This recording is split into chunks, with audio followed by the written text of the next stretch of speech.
إله إلا الله محمد رسول الله أنت الرحمن يا الله أنت الرحيم يا الله أنت السلام يا الله أنت العزيز يا الله. وَلِلَّهِ الْأَسْمَاءُ الْحُسْنَى فَادْعُوهُ بِهَا. نحمده ونصلي على رسوله الكريم، اما بعد فاعوذ باللہ من الشیطان الرجیم، بسم اللہ الرحمن الرحیم، رب اشرح لی صدری ویسر لی امری واحلل عقدۃ من لسانی یفقہوا قولی. ناظرین، پروگرام اللہ کے خوبصورت نام کے ساتھ آپ کی خدمت میں حاضر ہیں. آج ہم انشاءاللہ اللہ سبحانہ وتعالی کے نام السید کے بارے میں بات کریں گے. السید کا معنی ہے حقیقی سردار، آقا، مالک. سید کا لفظ اردو میں بھی استعمال ہوتا ہے اور عام سرداروں کے لیے بھی استعمال ہوتا ہے، لیکن جب السید استعمال ہوتا ہے تو اس سے مراد اللہ سبحانہ وتعالی ہے. عربی زبان میں اس لفظ کے کئی معنی پائے جاتے ہیں. سردار، آقا، اور پھر ایسا شخص جو لوگوں کے غصے اور غیظ کو برداشت کرنے کی صلاحیت رکھتا ہو، یعنی جس میں بیسیکلی لیڈرشپ کی کوالٹیز ہوں. لیکن اللہ سبحانہ وتعالی حقیقی معنوں میں سب کے مالک، آقا اور سردار ہیں. وہ اکیلے ہی تمام مخلوقات کے تمام امور کے مالک ہیں. ہر چیز کا اختیار انہی کے پاس ہے اور باقی سب اس کے عاجز بندے ہیں. تو اللہ سبحانہ وتعالی کو جب ہم السید کہتے ہیں تو پھر ہمارے ذہن میں یہ ہونا چاہیے کہ پوری کائنات اور پوری مخلوق ان کے تابع ہے اور ہر چیز ان کی ملکیت ہے، جس میں انسان، حیوان، جمادات، نباتات، زمین و آسمان سے لے کر کی تمام چیزیں، اور یہ تمام چیزیں اللہ تعالی کے حکم کے مطابق بھی چل رہی ہیں. دنیا میں جب کوئی انسان سردار بنایا جاتا ہے یا اس کو سردار سمجھا جاتا ہے تو اس میں ضروری نہیں ہوتا کہ اس کی ساری باتیں بھی مانی جائیں یا پھر اس کا حکم بھی چلے، لیکن اللہ سبحانہ وتعالی کا حکم ہر چیز پر چلتا ہے. اس کائنات میں ایک پتا بھی نہیں ہل سکتا اگر اللہ سبحانہ وتعالی کی مرضی نہ ہو. اسی لیے ہم دیکھتے ہیں کہ اسی کے حکم سے ہر چیز زندہ ہوتی ہے، جس کو زندگی ملتی ہے، اسی کے حکم سے موت آتی ہے، اسی کے حکم سے حرکت ہوتی ہے، اسی کے حکم سے سکون ہوتا ہے، اسی کے حکم سے ہر چیز رزق پاتی ہے، اور اگر وہ رزق نہ دینا چاہے اور کسی کو نقصان پہنچانا چاہے تو کوئی روک نہیں سکتا. تو گویا تمام کی تمام مخلوق پر اس کی سرداری قائم ہے. ابن القیم رحمہ اللہ کہتے ہیں کہ مخلوقات کا السید وہ ہے جو ان کے تمام معاملات کا مالک ہے اور جس کی طرف وہ لوٹ کر جائیں گے، یعنی تمام معاملات اسی طرف رجوع کرتے ہیں. وہ اس کے حکم پر عمل کرتے ہیں، اس کی بات کو لے کر نکلتے ہیں، اس کے حکم کو تسلیم کرتے ہیں. فرشتے، انسان، جن، سب کے سب اللہ تعالی کے محکوم ہیں اور آنکھ جھپکنے کے وقت تک بھی اس سے بے نیاز نہیں ہو سکتے، یعنی سب کی زندگی بھی اسی کے حکم سے قائم ہے. وہ تمام مخلوق کا رب ہے.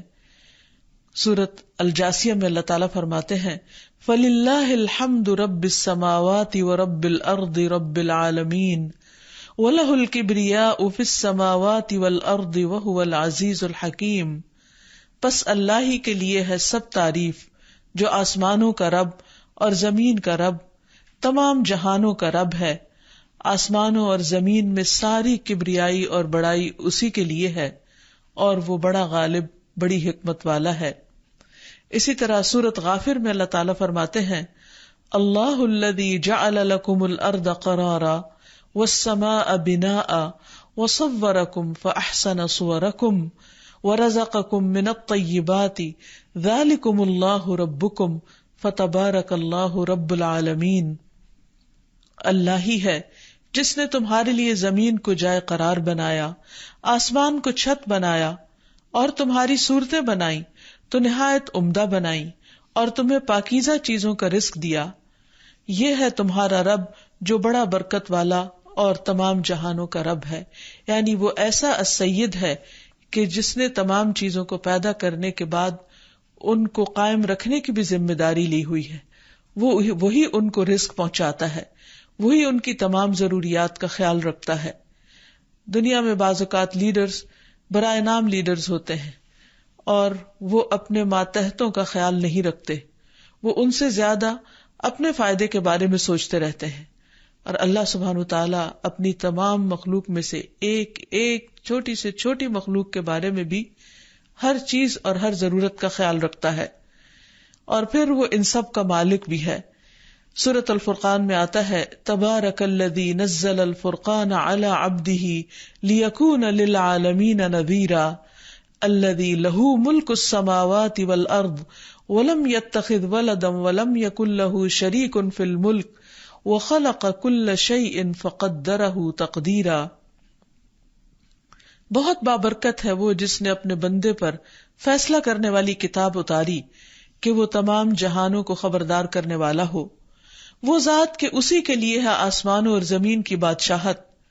اس نے نہ کوئی اولاد بنائی اور نہ کبھی بادشاہت میں کوئی اس کا شریک ہوا، اور اسی نے ہر چیز کو پیدا کیا، پھر اس کا اندازہ مقرر کیا، پورا اندازہ، یعنی اس نے ہر چیز کو بنا کر چھوڑ نہیں دیا بلکہ ان کی ضروریات کا اس انداز سے خیال رکھا کہ ہر چیز کو جس مقدار میں جس چیز کی ضرورت تھی اس کے لیے وہ فراہم بھی کی. پھر یہ کہ وہ ان کے تمام معاملات کو چلانے والا بھی ہے. اسی لیے سورۃ الشعراء میں اللہ تعالیٰ فرماتے ہیں حضرت ابراہیم علیہ السلام نے جب اپنے رب کو پکارا اور رب کی تعریف کی تو کہا کہ الذی خلقنی فہو یہدینی والذی هو یطعمنی ویسقینی واذا مرضت فہو یشفینی والذی یمیتنی ثم یحیینی. جس نے مجھے پیدا کیا وہی میری رہنمائی کرتا ہے، وہی مجھے کھلاتا اور پلاتا ہے، اور جب میں بیمار پڑتا ہوں تو وہی مجھے شفا دیتا ہے، وہی مجھے مارے گا پھر وہی مجھے زندہ کرے گا. گویا وہ ایسا حاکم، ایسا سردار اور ایسا رب ہے کہ جو بندوں کے تمام معاملات کا ذمہ دار ہے، اور ان کے تمام معاملات اسی کی طرف رجوع کرتے ہیں، اسی کی طرف لوٹتے ہیں.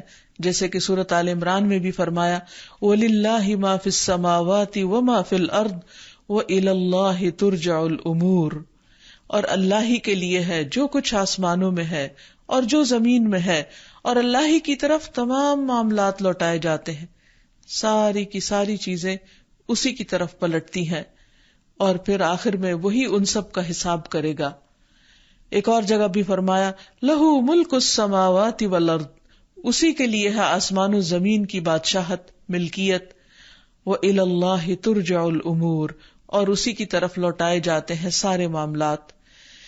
نہ صرف یہ کہ انسانوں کے اور زمین پہ رہنے والی چیزوں کے تمام معاملات اللہ تعالیٰ کی طرف لوٹائے جاتے ہیں، بلکہ فرشتے بھی اپنے تمام معاملات اللہ تعالیٰ کی طرف لوٹاتے ہیں. وہ جس جس ڈیوٹی پر بھیجے جاتے ہیں وہ ڈیوٹی پوری کرنے کے بعد اپنی رپورٹ واپس اللہ تعالیٰ کے پاس لے کر جاتے ہیں.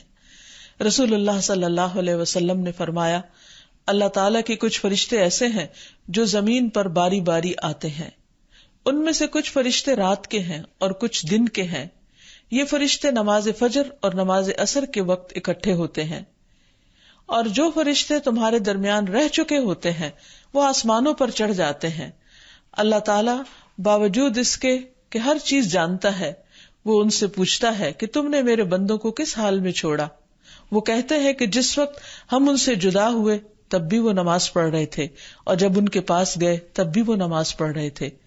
تو اس سے ایک تو ان دونوں نمازوں کی اہمیت کا بھی اندازہ ہوتا ہے کہ ان کی براہ راست رپورٹ پڑھنے والوں کی اور نہ پڑھنے والوں کی سب اللہ تعالیٰ کے پاس جاتی ہے. تو اس سے یہ پتہ چلتا ہے کہ اللہ تعالیٰ صرف پیدا ہی نہیں کرتا، صرف رزق ہی نہیں دیتا، بلکہ وہ بندوں کے تمام امور کی نگرانی بھی کرتا ہے اور پھر باقاعدہ ان کی رپورٹ بھی لیتا ہے کہ وہ کر کیا رہے ہیں. دنیا کا کوئی بھی حاکم، کوئی بھی لیڈر اس درجے کا کہاں ہو سکتا ہے کہ وہ اپنی رعیت اور اپنے ماتحتوں کی ہر چیز کے بارے میں جانتا ہو اور پھر ان کے بارے میں کنسرن بھی ہو اور پھر ان کے معاملات کی اصلاح کرنے والا بھی ہو. پھر یہ بھی یاد رہے کہ پوری کائنات پر اسی کا حکم چلتا ہے. قرآن مجید میں اللہ تعالیٰ فرماتے ہیں ان ربکم اللہ الذی خلق السماوات والارض فی 6 ایام ثم استوى علی العرش یغشی اللیل النہار یطلبہ حثیثا والشمس والقمر والنجوم مسخرات بامرہ الا لہ الخلق والامر تبارک اللہ رب العالمین. بے شک تمہارا رب اللہ ہے جس نے آسمانوں اور زمین کو 6 دن میں پیدا کیا ہے، پھر وہ عرش پر بلند ہوا، رات کو دن پر اڑا دیتا ہے، یعنی جیسے ایک چادر چھا جاتی ہے، جو تیز چلتا ہوا اس کے پیچھے چلا آتا ہے یعنی رات کے، اور سورج اور چاند اور ستارے پیدا کیے اس حال میں کہ اس کے حکم کے تابع ہیں. سن لو، پیدا کرنا اور حکم دینا اسی کا کام ہے، کیونکہ وہ السید ہے، بہت برکت والا اللہ جو سارے جہانوں کا رب ہے. پھر یہ ہے کہ اسی کے اذن اور ارادے سے سارے کام ہوتے ہیں. قرآن مجید میں بارہا آتا ہے کہ اللہ تعالیٰ جو چاہتا ہے کرتا ہے، فعال لما یرید، یعنی وہ صاحب مختار ہے، اس کے پاس پورا پورا اختیار ہے. اس کے برعکس دنیا کے حکمران، ان کے پاس مکمل اختیار نہیں ہوتا، ان کی لمٹس ہوتی ہیں، انہیں لوگوں کے ری ایکشن کا خوف بھی ہوتا ہے. لیکن اللہ سبحانہ تعالیٰ کو کسی کا کوئی خوف نہیں، وہ جس کے بارے میں جو چاہے فیصلہ کر سکتا ہے، اسے کوئی پوچھنے والا نہیں، اس سے کوئی بدلہ لینے والا نہیں، اسے کوئی نقصان پہنچانے والا نہیں. سورۃ البقرہ میں اللہ تعالیٰ فرماتے ہیں وَلَكِنَّ اللَّهَ يَفْعَلُ مَا يُرِيدُ، لیکن اللہ تو وہی کچھ کرتا ہے جو وہ چاہتا ہے. سورۃ ہود میں آیا ان ربک فعال لما یرید، بے شک تیرا رب کر گزرنے والا ہے جو بھی وہ چاہتا ہے، اور اس کا کرنا تو کلمہ کن سے ہو جاتا ہے. انما امرہ اذا اراد شیئا ان یقول له کن فیکون، کہ جب وہ کسی چیز کا ارادہ کرتا ہے تو اس سے کہتا ہے کہ ہو جا، اور وہ ہو جاتا ہے. اور اس کے لیے اس میں کچھ بھی مشکل نہیں. اسے کسی کام کو کرنے کے لیے کسی کی مدد بھی نہیں چاہیے، اسے کسی قسم کے وسائل بھی نہیں چاہیے، اسے کسی خاص موسم کا انتظار بھی نہیں کرنا، اسے کسی کی مدد بھی نہیں لینا. اس لیے حقیقی معنوں میں وہی السید، حقیقی سردار ہے کہ جو ہر چیز کے کرنے پر پوری پوری قدرت رکھتا ہے. پھر یہ بھی یاد رہے کہ مصیبت بھی جو آتی ہے اسی کے اذن سے آتی ہے. وہ آتی کیوں ہے؟ اس میں اس کی کوئی حکمت اور مصلحت ہوتی ہے جو ہم انسانوں کو عام طور پر معلوم نہیں ہوتی. قرآن پاک میں اللہ تعالیٰ فرماتے ہیں ما اصاب من مصیبت فبإذن اللہ ومن یؤمن باللہ یہد قلبہ واللہ بکل شیء علیم. جو مصیبت بھی آتی ہے وہ اللہ کے اذن سے آتی ہے، اور جو شخص اللہ پر ایمان لے آئے تو اللہ اس کے دل کو ہدایت بخش دیتا ہے، اور اللہ ہر چیز کو جاننے والا ہے. یعنی اللہ سبحانہ تعالیٰ نے چونکہ یہ دنیا امتحان کے لیے بنائی ہے، اس لیے یہاں انسان کو مختلف طریقوں سے آزمایا جاتا ہے. جیسے سورۃ البقرہ میں بھی آتا ہے وَلَنَبْلُوَنَّكُمْ بِشَيْءٍ مِّنَ الْخَوْفِ وَالْجُوعِ وَنَقْصٍ مِّنَ الْأَمْوَالِ وَالْأَنفُسِ وَالثَّمَرَاتِ، کہ ہم ضرور تم کو آزمائیں گے، خوف سے، جان و مال کی کمی سے، پھلوں کے نقصان سے. تو خوشخبری ہے، بشارت ہے صبر کرنے والوں کو. یعنی اللہ تعالیٰ نے پہلے ہی بتا دیا کہ تم پر امتحان آئیں گے، مشکلات آئیں گی، مصیبتیں آئیں گی. کیوں؟ اس لیے کہ ٹیسٹ ہے دنیا، امتحان کی جگہ ہے دنیا، ہر ایک کی آزمائش ہے یہاں پر. اور کس چیز کی آزمائش؟ کہ مختلف طرح کے حالات میں انسان کس طرح کے کام کرتا ہے، کیا وہ اللہ تعالیٰ کے فیصلوں پر راضی رہتا ہے یا نہیں. تو بہرحال جو کچھ بھی ہوتا ہے اس کائنات میں اس کے اذن سے ہوتا ہے، حتیٰ کہ مصیبت اور تکلیف بھی جب آتی ہے تو اسی کی اجازت سے آتی ہے یا اسی کے بھیجنے سے آتی ہے. اور اس کے بارے میں اللہ سبحانہ تعالیٰ فرماتے ہیں کہ جو اللہ پر ایمان لے آتا ہے، اعتماد کرتا ہے، اللہ سبحانہ تعالیٰ اس کے دل کو ہدایت دے دیتے ہیں. یعنی وہ تکلیف کے وقت بھی پوری طرح اطمینان میں ہوتا ہے، وہ مشکل وقت میں بھی اللہ تعالیٰ پر اعتماد کرتا ہے، بھروسہ کرتا ہے، اور بندے کے اس حال کو بھی اللہ تعالیٰ خوب جانتا ہے، اور پھر آخرت میں اسی کے مطابق اس کو جزا بھی دے گا. اسی لیے انما یوفی الصابرون اجرہم بغیر حساب، کہ صبر کرنے والوں کو ان کا اجر بے حساب دیا جائے گا. پھر زندگی اور موت پر بھی اسی کا اختیار ہے. جب تک وہ جس کے لیے چاہتا ہے کہ اس کو زندہ رکھے وہ زندہ رہتا ہے، وہ انسان ہو یا حیوان ہو، اور جب جس کو چاہتا ہے موت دے دیتا ہے. بعض اوقات بغیر کسی بیماری کے بھی موت آ جاتی، بغیر کسی وجہ اور بغیر کسی حادثے کے بھی موت آ جاتی، کیونکہ موت اللہ کے اختیار میں ہے، وہ صاحب اختیار بادشاہ ہے. سورۃ آل عمران میں اللہ تعالیٰ فرماتے ہیں وَمَا كَانَ لِنَفْسٍ أَن تَمُوتَ إِلَّا بِإِذْنِ اللَّهِ، کوئی شخص اللہ کے اذن کے بغیر کبھی نہیں مر سکتا. موت کا وقت لکھا ہوا ہے، کتاب مؤجلہ. اسی لیے ہم دیکھتے ہیں کہ بعض لوگ بڑے بڑے حادثات میں سے بھی بچ نکلتے ہیں کیونکہ ابھی ان کی موت کا وقت نہیں آیا ہوتا. ایک اور جگہ پر فرمایا قُلْ مَن يَرْزُقُكُم مِّنَ السَّمَاءِ وَالْأَرْضِ أَمَّن يَمْلِكُ السَّمْعَ وَالْأَبْصَارَ وَمَن يُخْرِجُ الْحَيَّ مِنَ الْمَيِّتِ وَيُخْرِجُ الْمَيِّتَ مِنَ الْحَيِّ وَمَن يُدَبِّرُ الْأَمْرَ فَسَيَقُولُونَ اللَّهُ فَقُلْ أَفَلَا تَتَّقُونَ. کہہ دیجئے کون ہے جو تمہیں آسمان اور زمین سے رزق دیتا ہے؟ کون ہے جو کانوں اور آنکھوں کا مالک ہے؟ کون زندہ کو مردہ سے نکالتا ہے اور مردہ کو زندہ سے نکالتا ہے؟ کون ہے جو ہر کام کی تدبیر کرتا ہے؟ تو ضرور کہیں گے کہ اللہ. تو کہہ دیجئے کیا پھر تم ڈرتے نہیں ہو کہ اگر تمہیں سمجھ میں آتا ہے کہ سارے کام اللہ ہی کے ہیں تو پھر اسے مالک، رب اور الہ ماننے میں آخر کیا مشکل ہے؟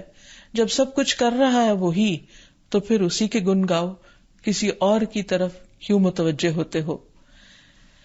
اور حقیقت میں دیکھا جائے تو پوری کائنات، پوری مخلوق اس کے آگے جھکی ہوئی ہے، ایک ایک چیز اس کے حکم کے مطابق چل رہی ہے.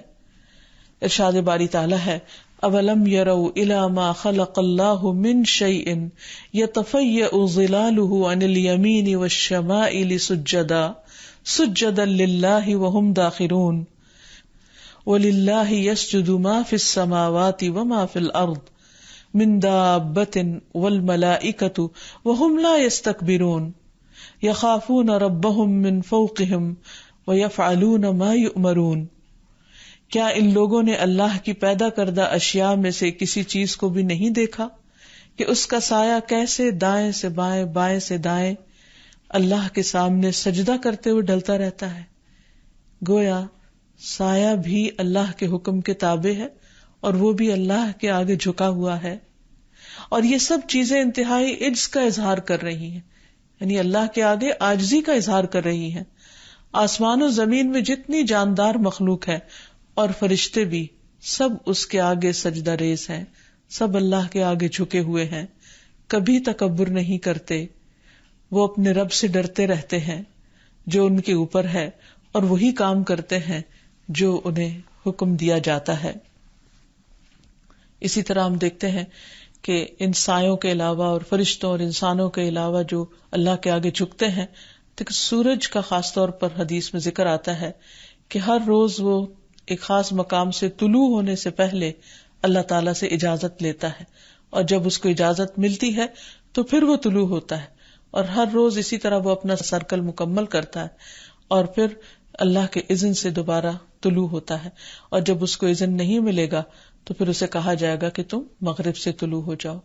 تو بہرحال بظاہر دیکھنے میں وہ چیزیں جو خاموشی سے اپنا کام کرتی چلی جا رہی ہیں، یوں لگتا ہے کہ جیسے ہر چیز ایک روٹین میں ہے، ایک قاعدے میں بندھی ہوئی ہے، لیکن اصل اس کی حقیقت یہ ہے کہ یہ سب کچھ اپنے اصل مالک کے حکم کے تحت چل رہی ہے، اور جب تک وہ چاہے گا یہ تمام چیزیں قائم رہیں گی، اور جب وہ چاہے گا یہ سب کچھ ختم ہو جائے گا. پھر اسی طرح ہم دیکھتے ہیں کہ فرشتے اللہ سبحانہ وتعالیٰ کے فیصلوں کے آگے جھکے ہوئے ہیں اور انہیں جو حکم ملتا ہے فوراً بجا لاتے ہیں. یفعلون ما یؤمرون، وہی کرتے ہیں جو وہ حکم دیے جاتے ہیں، اور کرنے کے لیے ایک دوسرے سے آگے دوڑتے ہیں. فالسابقات سبقا، دوڑ دوڑ کر اللہ سبحانہ وتعالیٰ کے احکامات کو بجا لاتے ہیں. رسول اللہ صلی اللہ علیہ وسلم نے فرمایا، میں اسراء والی رات فرشتوں کے پاس سے گزرا اور جبریل علیہ السلام کو دیکھا کہ اللہ کے خوف کی وجہ سے بسیدہ پرانے ٹاٹ کی طرح لگ رہے تھے، یعنی بالکل سکڑے ہوئے اور بالکل دبے ہوئے، ایک طرح سے خوف زدہ. حالانکہ جاندار مخلوقات میں سے فرشتوں کے جو سردار ہیں اور جن کی بہت عزت ہے، ایک خاص تقرب کا مقام ہے اللہ تعالیٰ کے ہاں، لیکن اس کے باوجود وہ اللہ سبحانہ تعالیٰ کی عظمت کے آگے جھکنے کو پسند کرتے ہیں اور جھکے رہتے ہیں.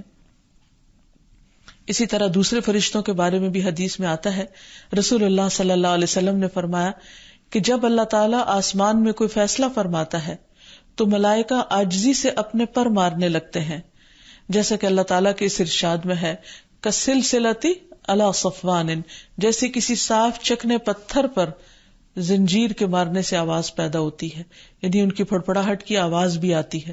اللہ تعالیٰ کا حکم ختم ہوتا ہے تو پھر ایک دوسرے سے کنفرم بھی کرتے ہیں کہ اللہ تعالیٰ نے کیا فرمایا، اور پھر فوراً ہی حکم بجا لانے کے لیے دوڑ پڑتے ہیں. پھر اسی طرح رسول اللہ صلی اللہ علیہ وسلم نے فرمایا کہ ایک آدمی نے الحمدللہ کثیرا کہا. اس کلمے کو لکھنا فرشتے پہ بہت بھاری ہو گیا. اس نے اللہ تعالیٰ کی طرف رجوع کیا کہ یا رب اب میں اس کو کس طرح لکھوں. یعنی یہ تو بہت ہی وزنی کلمہ ہے. یعنی ویسے تو ہم الحمدللہ کہتے ہیں نا، تو اس نے کہا الحمدللہ کثیرا، اللہ کی تعریف بہت ہی زیادہ. تو اللہ سبحانہ تعالیٰ نے فرمایا کہ جس طرح میرے بندے نے کثیرا کہا ہے بس اسی طرح لکھ لو. پھر اسی طرح ابو ہریرہ نے بیان کیا کہ ملک الموت آدمی کی شکل میں جب موسیٰ علیہ السلام کے پاس بھیجے گئے، وہ آئے تو موسیٰ علیہ السلام نے ان کو زور کا تمانچہ مارا جس سے ان کی آنکھ پھوٹ گئی. تو وہ دوبارہ اللہ سبحانہ تعالیٰ کے حضور پہنچے اور اللہ تعالیٰ نے ان کی آنکھ درست کر دی اور کہا کہ آپ نے مجھے ایک ایسے بندے کی طرف بھیجا ہے وہ جو مرنا نہیں چاہتا. تو بہرحال اللہ تعالیٰ نے ان سے کہا کہ وہ ان سے کہیں، یعنی موسیٰ علیہ السلام سے جا کر، کہ بیل کی پیٹھ پر اپنا ہاتھ رکھیں اور ہاتھ کے نیچے جتنے بھی بال آئیں گے ہر بال کے وزن کو 1 سال دیا جائے گا. تو اس کے بعد جب وہ دوبارہ آئے تو موسیٰ علیہ السلام نے کہا اس کے بعد کیا ہوگا، بتایا کہ پھر بھی مرنا ہوگا. تو اس پر انہوں نے اپنی جان اللہ کے سپرد کر دی. بہرحال اللہ سبحانہ تعالی ایسا آقا ہے کہ جس کے آگے بڑی بڑی مخلوق دبی ہوئی ہے. اللہ سبحانہ تعالیٰ فرماتے ہیں، اے میرے بندو تم سب گمراہ ہو سوائے اس کے جسے میں ہدایت دوں، بس تم مجھی سے ہدایت مانگو میں تمہیں ہدایت دوں گا. اے میرے بندو تم سب بھوکے ہو سوائے اس کے جسے میں کھلاؤں، تو تم مجھ سے کھانا مانگو میں تمہیں کھانا کھلاؤں گا. اے میرے بندو تم سب برہنہ ہو سوائے اس کے جسے میں لباس پہناؤں، تو تم مجھ سے لباس مانگو میں تمہیں لباس پہناؤں گا.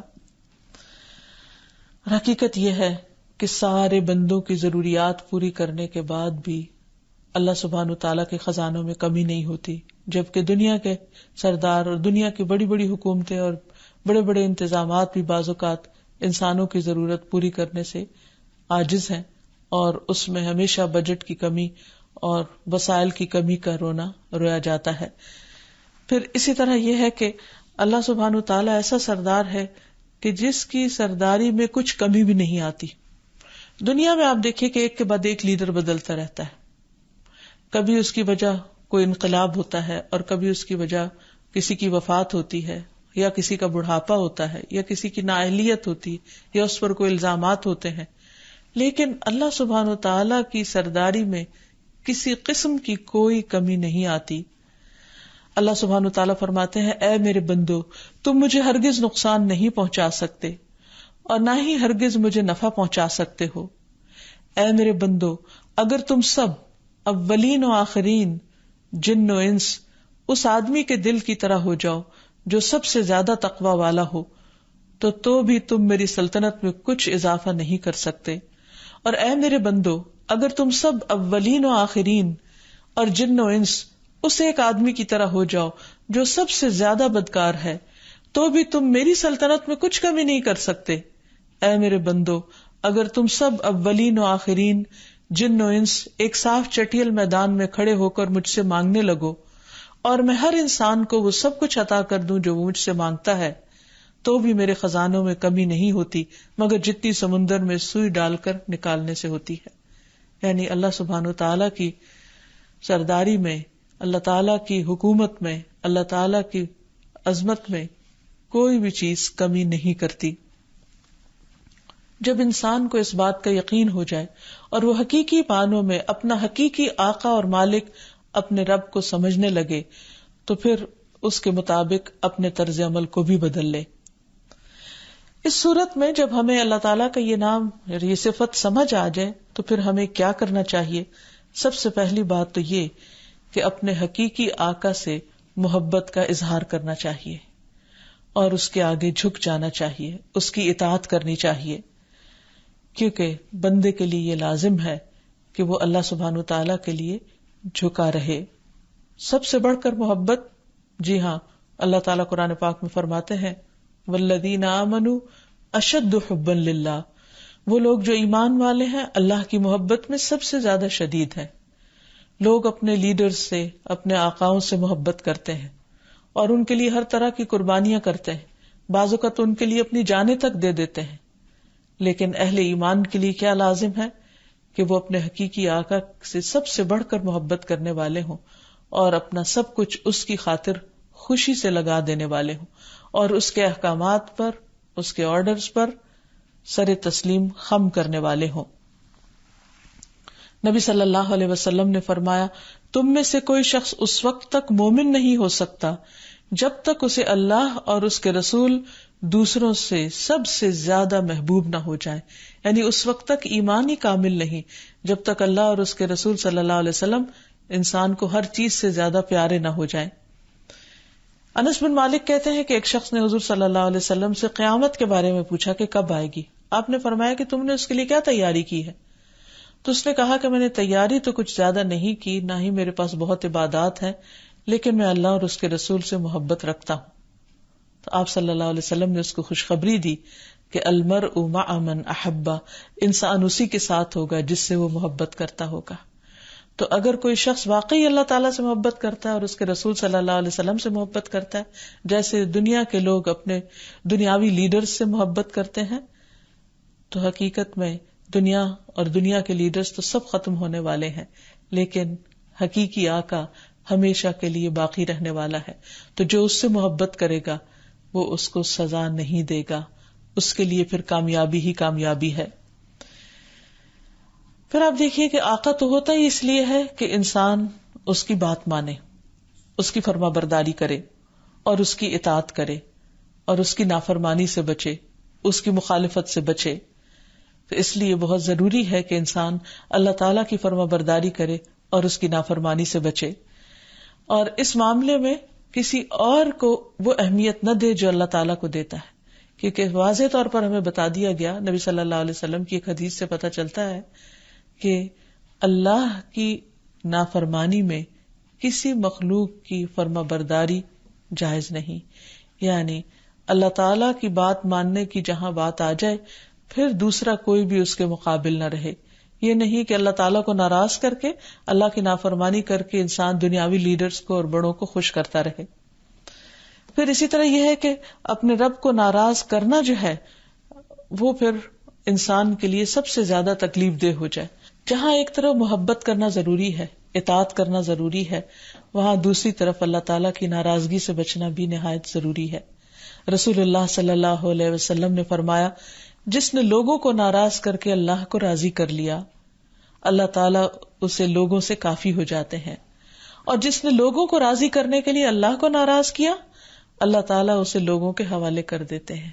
پھر وہ ان کے ساتھ یعنی اس انسان کے ساتھ جیسے چاہیں کھیلیں، جیسا چاہے معاملہ کریں، پھر وہ اس کو ان کے بس میں ڈال دیتے ہیں. پھر اگر ہم حقیقی معنوں میں اللہ کو اپنا آقا مانتے ہیں تو پھر مشکلات میں بھی اسی کی طرف رجوع کرنا چاہیے، کیونکہ انسان کی یہ کمزوری ہوتی ہے کہ مجبوری کی حالت میں، بے بسی کی حالت میں وہ اپنے سے زیادہ طاقتور کی طرف رجوع کرتا ہے، اس کی طرف لوٹتا ہے، اس کا سہارا لینا چاہتا ہے. تو اللہ کے سوا کون ایسا ہو سکتا ہے جو حقیقی معنوں میں سہارا دے سکے. دنیا میں بھی لوگ جب مشکل وقت آتا ہے تو اپنے لیڈرز اور اپنے بڑوں کی طرف دیکھتے ہیں، لیکن بندہ مومن اپنے رب کی طرف دیکھنے والا ہوتا ہے اور وہ کمزور سہاروں پر بھروسہ نہیں کرتا، کیونکہ کمزور سہاروں کی مثال تو قرآن مجید میں مکڑی کے جالے سے دی گئی ہے کہ اگر کوئی اس جالے کا سہارا لے گا تو کہاں پہنچے گا. پھر اسی طرح یہ ہے کہ تمام بندے اللہ کے غلام ہیں اور غلام بن کر ہی قیامت کے دن آئیں گے. لہذا عقل مندی اس میں ہے کہ انسان دنیا میں ہی اللہ کا غلام اور فرما بردار بن جائے. قرآن مجید میں آتا ہے ان کل من فی السماوات والارض الا آتی الرحمن عبدا.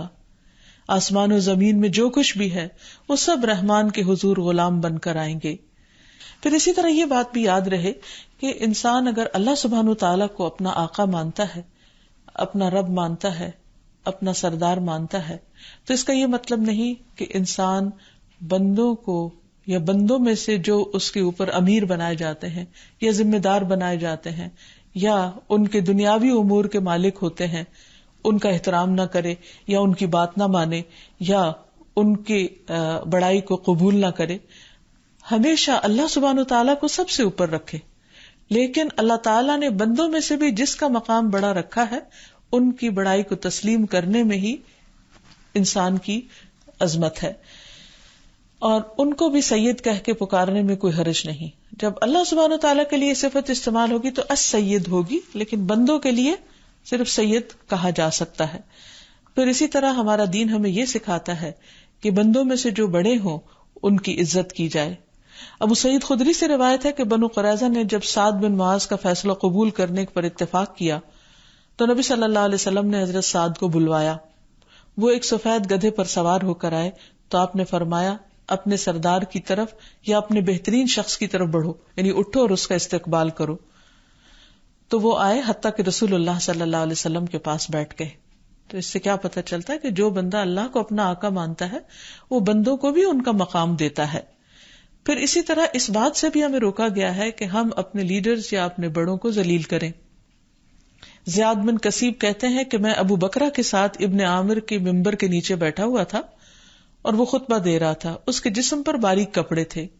ابو بلال کہنے لگے دیکھو ہمارا امیر نافرمانوں جیسے کپڑے پہنتا ہے. ابو بکرہ نے فرمایا خاموش ہو جاؤ. میں نے رسول اللہ صلی اللہ علیہ وسلم کو یہ فرماتے ہوئے سنا کہ جو شخص زمین میں اللہ کے حاکم کی توہین کرے گا اللہ اسے ذلیل کرے گا. یعنی جس کو اللہ سبحانہ و تعالیٰ نے کوئی مرتبہ اور مقام دیا ہے تو چھوٹی چھوٹی باتوں پر اس کے پیچھے نہیں پڑ جانا چاہیے، کیونکہ احترام بھی ایک لڑی کی طرح ہوتا ہے جس میں جو مختلف دانوں کے ساتھ پروئی گئی ہوتی ہے. اگر اس میں سے ایک دانہ توڑ دیا جائے تو باقی بھی نکلنا شروع ہو جاتے ہیں. جب ایک شخص اٹھ کر اپنے لیڈرز کے بارے میں بری باتیں کرنے لگتا ہے تو دوسرے لوگ بھی ساتھ شریک ہو جاتے ہیں اور اس طرح ہر طرف فساد ہی فساد پھیل جاتا ہے. لیکن یہ یاد رہے کہ دنیا کے لیڈرز کی اطاعت صرف معروف چیزوں میں ہوگی، منکر میں نہیں ہوگی، غلط باتوں میں نہیں ہوگی، اللہ تعالیٰ کی حرام کردہ اشیاء میں نہیں ہوگی. اور جہاں تک معروف کی اطاعت ہے تو اس کا خود قرآن مجید میں حکم دیا گیا ہے یا ایھا الذین آمنوا اطیعوا اللہ و اطیعوا الرسول و اولی الامر منکم. اے ایمان والو اللہ کی اور اس کے رسول کی اطاعت کرو اور ان لوگوں کی جو تم میں سے صاحب امر ہوں، یعنی جنہیں دنیا میں کوئی عہدہ یا حکومت دی گئی ہے. اور پھر ان کی نافرمانی سے بچنے کا بھی حکم دیا گیا. نبی صلی اللہ علیہ وسلم نے فرمایا 3 لوگوں کے بارے میں نہ پوچھو، یعنی ان پہ کس قدر عذاب ہوگا. ان میں سے ایک وہ لونڈی یا غلام جو اپنے آقا سے بھاگ جائے. ایک اور حدیث کے مطابق اس شخص کی نماز ہی قبول نہیں ہوتی.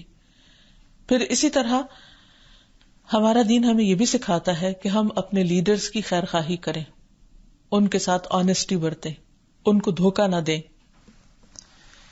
نبی صلی اللہ علیہ وسلم نے فرمایا کتنا اچھا ہے کسی کا وہ غلام جو اپنے رب کی عبادت تمام حسن اور خوبی کے ساتھ بجا لائے اور اپنے مالک کی بھی خیر خواہی کرتا رہے.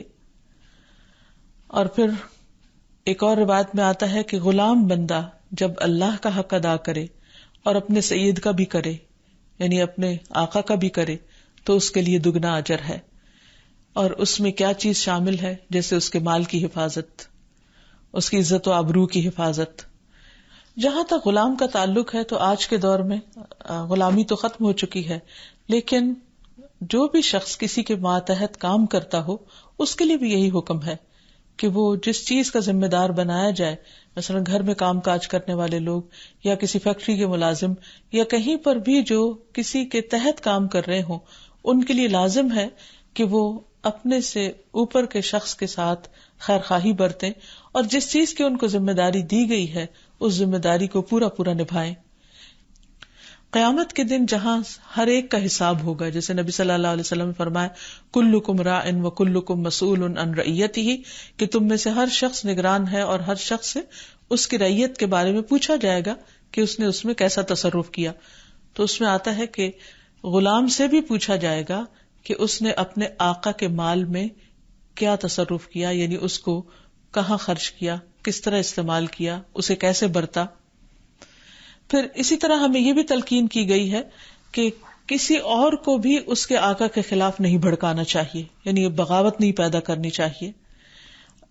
نبی صلی اللہ علیہ وسلم نے فرمایا جو شخص کسی عورت کو اس کے شوہر کے خلاف بھڑکائے یا غلام کو اس کے آقا کے خلاف بھڑکائے وہ ہم میں سے نہیں. یعنی ہمارا دین اس چیز کی تعلیم نہیں دیتا، کیونکہ اگر شوہر بیوی کے درمیان اختلاف ہوگا اور ایک گھر اجڑے گا تو اس سے بہت سی بربادی لازم آئے گی. اسی طرح اگر عوام اور حکمران کے درمیان آپس میں تعلقات درست نہیں تو اس سے بھی بدامنی پھیلے گی، فساد پھیلے گا. پھر اسی طرح بیوی کے لیے اس کے شوہر کو ایک آقا کا مقام بھی دیا گیا ہے، اس لیے عورت پر لازم ہے کہ وہ اپنے شوہر کی عزت کرے اور اس کا حق ادا کرے.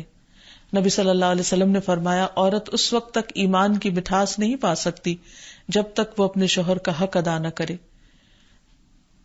لیکن ایک بات یاد رہے کہ نافرمانی میں اطاعت نہیں ہے. جب ہمیں اللہ سبحانہ وتعالیٰ کا یہ نام سمجھ میں آ جائے اور ہمارے دل میں اس کی عظمت پیدا ہو جائے تو پھر یہ ہماری دعاؤں کا بھی حصہ بننا چاہیے، کیونکہ ہمیں اپنی تمام تر حاجات میں اللہ تعالیٰ کی طرف رجوع کرنا چاہیے. اپنی بندگی کا اظہار کرنے کے لیے اپنے مالک کے آگے اپنی پیشانی جھکا دینی چاہیے، اور خصوصاً غم، دکھ اور پریشانی میں جب انسان کسی کا سہارا چاہتا ہو تو اپنے رب کو ہی اپنا سہارا سمجھے، اور اس کے لیے وہ دعا جو رنج و غم کے وقت پڑھی جاتی ہے، اللہم انی عبدک وابن عبدک وابن امتک ناصیتی بیدک ماض فی حکمک عدل فی قضاؤک اسألک بکل اسم هو لک سمیت به نفسک او علمتہ احدا من خلقک او انزلتہ فی کتابک او استأثرت به فی علم الغیب عندک ان تجعل القرآن العظیم ربیع قلبی ونور صدری وجلاء حزنی وذہاب ہمی. اے اللہ میں تیرا بندہ ہوں، تیرے بندے کا بیٹا اور تیری بندی کا بیٹا، میری پیشانی تیرے ہاتھ میں ہے، میری ذات پر تیرا ہی حکم چلتا ہے، میری ذات کے متعلق تیرا فیصلہ عدل و انصاف والا ہے. میں تجھے تیرے ہر اس نام کا واسطہ دے کر کہتا ہوں جو تو نے اپنے لیے خود تجویز کیا یا اپنی مخلوق میں سے کسی کو وہ نام سکھایا یا اسے اپنی کتاب میں نازل فرمایا یا اپنے پاس علم غیب میں اسے محفوظ رکھا، کہ تو قرآن کو میرے دل کی بہار، سینے کا نور، غم میں روشنی اور پریشانی کی دوری کا ذریعہ بنا دے. تو اللہ تعالیٰ اس شخص کا غم دور کر دیں گے اور اس کی جگہ کشادگی پیدا کر دیں گے. کسی نے پوچھا یا رسول اللہ کیا ہم اس دعا کو سیکھ نہ لیں؟ فرمایا کیوں نہیں، جو بھی اس دعا کو سنے اس کے لیے مناسب ہے کہ وہ اسے سیکھ لے. اسی طرح اگر انسان کو کسی دشمن کا خوف ہو اور پریشانی ہو تو اس وقت بھی وہ اللہ سبحانہ وتعالیٰ ہی کی طرف رجوع کرے اور اسی کا سہارا تھامے اور یہ دعا پڑھے، اللہم رب السماوات السبع ورب العرش العظیم کلی جارا من فلان ابن فلان واحزابہ من خلائقک ان یفرط علی احد منہم او یطغى عز جارک وجل ثناؤک ولا الہ الا انت. اے اللہ، 7 آسمانوں کے رب اور عرش عظیم کے رب، تو میرے لیے پناہ بن جا فلاں بن فلاں اور اس کے گروہ کے مقابلے میں جو تیری مخلوق ہے، اور اس بات سے روک دے کہ ان میں سے کوئی ایک بھی مجھ پر زیادتی کرے یا وہ سرکشی کرے. تیری پناہ بہت مضبوط ہے، تیری تعریف بڑی شان والی ہے اور تیرے سوا کوئی معبود نہیں. تو اللہ تعالیٰ سے دعا ہے کہ اللہ تعالیٰ ہمیں اپنے اس نام کی صحیح معنوں میں پہچان اور معرفت دے اور اس کے مطابق ہمارا طرز عمل بدل دے اور ہم اپنے تمام معاملات میں، تمام مشکلات میں اسی کی طرف رجوع کرنے والے ہو جائیں. وآخر دعوانا ان الحمد للہ رب العالمین. السلام علیکم ورحمۃ اللہ وبرکاتہ. القاهر يا الله، أنت الحسيب يا الله، أنت الشافي يا الله، أنت المبين يا الله، أنت الوكيل يا الله، أنت القيوم يا الله، أنت المتين يا الله، أنت السبوح يا الله. لا إله إلا الله محمد رسول الله، لا إله إلا الله محمد رسول الله.